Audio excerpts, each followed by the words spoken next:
Hello, everybody, and welcome to the Spost channel, where we encourage self preservation over self termination. Now, I wanted to go over a few things with you all.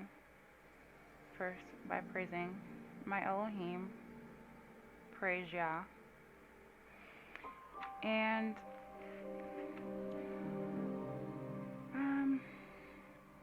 it's that phrase people like to use, not all, in many situations. People like to use the not all phrase in an argument. Well, I'm just going to start off by saying that that's already been established whenever scientists speak. It's been established that not all of anything will function properly when things are created, whether the functions are inadvertent or not. Not all will perform the same. So let's just get that discussion about race and complexion out of the way. We were created and set up on nations and tribes, not races and complexion. So we are all really one race, if you think about it like that.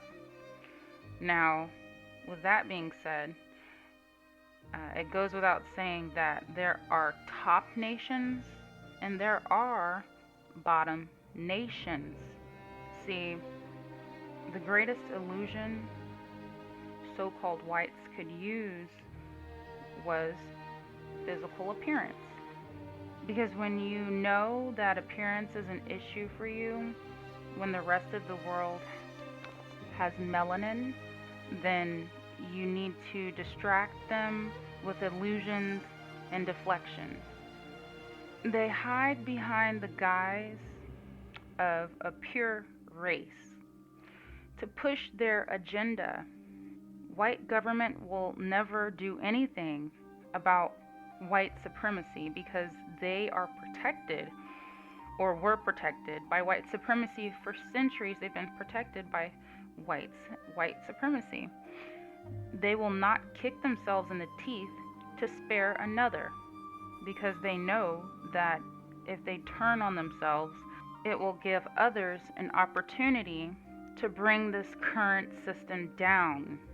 The whites with the power are only about 2% of the population at the most. So if you have a football team, for instance, and you don't want to sit all of your players on the bench for harming the other team or their own teammates because your team's actually winning, what does that mean? It means the white American government will not stop their team. They are the owners of the teams, but the team members outnumber the owners, of course. So will the owner risk destroying his team and give the other team a chance to steal the game? Hell no. But ultimately, of course, the owner's biggest worry is they themselves will be destroyed if they decided to stop their players and punish them for their actions. This would result in the owner of the team being vulnerable enough to be powerless. However, if the owner doesn't do something about their players, the players will no longer respect the owner and eventually turn on the owner and take control. And that is what you are witnessing. White supremacy has protected this country's reputation, and without white supremacy, other nations would not fear the white race. If the white race don't get to bully, then they feel that they have lost power. So the 2% owners are losing control of their players to the point where they plan to attack the owner. To the owners, all this time, the players were just grunts, brainless idiots that performed like robots for them. But those who led into captivity shall go into captivity. Hallelujah. See, the owners didn't realize this and never thought the day was coming. And just like our own numbers as Hebrews were decreased, theirs will be too, going into captivity. So the so called blacks, do not join this fight. I'm telling you. Listen, this is not about you. This is about an attempt to change empires. Trump's empire. Do you know what Trump means? Trump means, in a card game, a playing card of the suit chosen to rank above the others, which can win a trick where a card of a different suit has been laid. Trump also means to beat someone or something by saying or doing something better. Now, many will say, well, Trump's not doing anything better. Well, better has many different definitions. And I just want to take a look at one of the meanings of better, the verbal part of words, or the verbal parts of speech. The word better would mean to improve on or surpass an existing or previous level or achievement. So Trump improved on or surpassed his existing or previous level of achievement, which brought him into power. Trump beat Hillary. He improved on or surpassed his existing or previous level or achievement. He exceeded or beat Hillary. And that's just what a Trump card would do. You didn't realize those cards you had in your drawer could help you tell a story, huh? Anyways, an old-fashioned or non-standard definition of Trump means a helpful or admirable person. And these are the same labels put on your current president.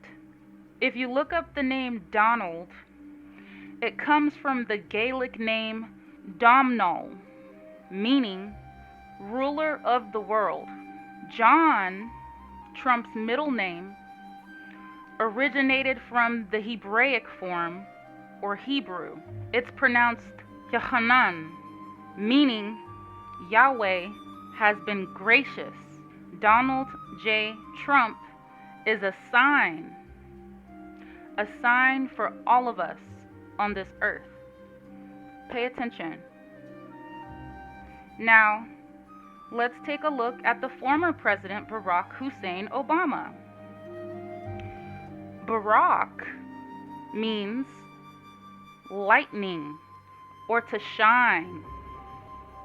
Barack in the Old Testament was a military commander in the book of Judges, or commander-in-chief. Hussein means good looking or handsome or beautiful. And I don't really have to explain that, do I? Okay. Obama is an ancient Kenyan surname. It means to lean or to bend. To lean literally means to be in or move into a sloping position, to incline, to be ready to do something, to be willing.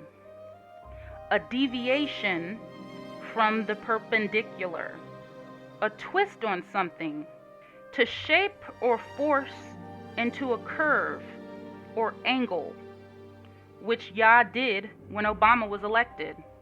Now, what does name mean? Name means to specify as something desired, suggested, or decided on. So this tells you that someone decided on you being here. That's why you have a name. William Clinton also has meaning behind his name, and so does George W. Bush. And a part of Clinton's name means to protect the territory. Part of Bush's name literally means to um, to fight for, to protect. A name literally means your character, who you are. A name, your reputation, your honor. Why are names important? Well, in Proverbs 22 and verse 1, it says, "A good name is to be chosen rather than great riches, and loving favor rather than silver and gold." Ecclesiastes 7 and 1 says, "A good name is better than precious ointment in the day of death, the day of one's birth." Isaiah 62 and 2 says, "And the Gentiles shall see the righteousness, and all kings your glory, and you shall be called by a new name, which the mouth of Yah shall name." So we know what names mean, or we know what name means. What does origin mean? Origin means something's beginnings, right? So the name origin is very important. It's something's beginnings. So now let's talk about how important language is. Language means the principal method of human communication consisting of words used in a structured and conventional way and conveyed by speech, writing, or gesture. A system of communication used by a particular country or community. Now, how is language used?